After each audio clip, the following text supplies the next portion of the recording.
beeku jedheen harka kee qabadha. Na gargaari gooftaa maqaa keen kadhadha. Kanaaf yeroo hundaa fuula kee dhaabadha. Naannisin gooftaa koo si qofa waammadha. Seera kee keessaa ba'ee yaada kee keessaa ba'ee mana kee keessaa ba'ee keellaa kee keessaa ba'ee akkanan hin kufnee na to'adhu ayyaana keessa naanna golgadhu. Akkanan hin kufnee na to'adhu ayyaana keessa naanna golgadhu.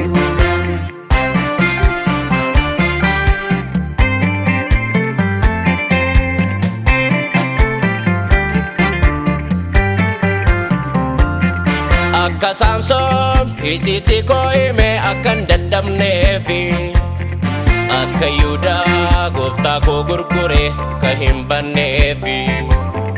Akka Saamsoon ijjiitti koo hime akkan dadhabneefi akka Yihuudaa gooftaa koo gurgure akka hin duuneefi. Miila koo jabeessi naaf dhaabi harka koo jabeessi naaf qabi. Kakuu koof jiraadheen argama naabbanii ija koo sajaama. Miila koo jabeessi naaf dhaabi harka koo jabeessi naaf qabi. Kakuu koof jiraadheen argama naabbanii ija koo sajaama.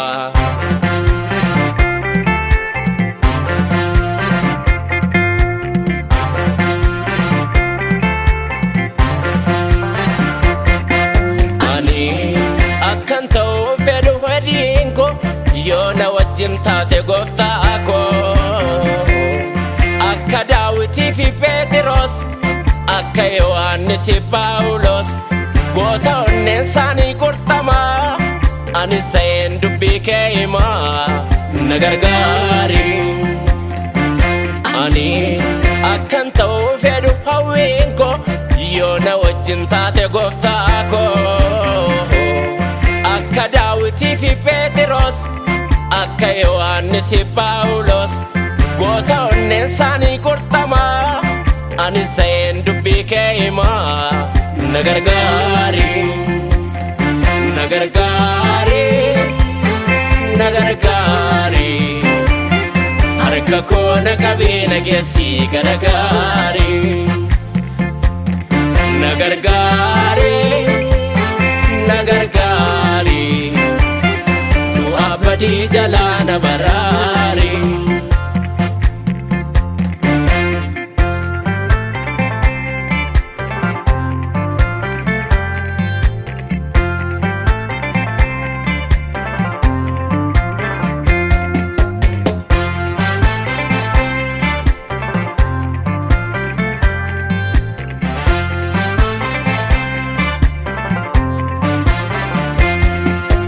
Keeriif naannan gatama barruu keerraa buunaan na nyaatama.